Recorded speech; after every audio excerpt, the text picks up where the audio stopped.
Hey, this is Amy from Motif Music Studios, and I'm starting a new feature that on Wednesdays I will be featuring some Wunderkeys materials. Today's feature is by special request on Lesson Book 2A, and specifically we'll be looking at Unit 2, which is all about the D major scale. So if you're at home practicing, you can warm up your fingers with the D major scale, get your body feeling comfortable at the keys, and then we're going to dive into playing some of these feature pieces so you can listen in.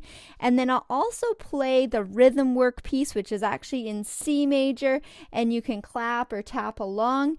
And then we will jet over to Foggy, London, and this one is an improv piece, which I love the fun of this. So you'll be able to, when my hand disappears from the keys, that's your turn to take over and play along with any D major scale note that you think sounds great.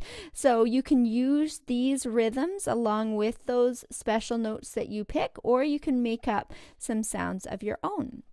The next thing we'll do, I'll leave a few of the sight reading things for you on your own at home, some of the technical, but I'll play for you The Distant Star, inspired by Beethoven, and then we will leave the D minor chapter for another day. So I will leave chapters for each of these. If you would love to request some Wunderkeys materials of your own for Wednesdays, then you can pop some ideas in the comments, and I will certainly take note of those for future Wednesdays. So here we go, and let's get started with Fireflies.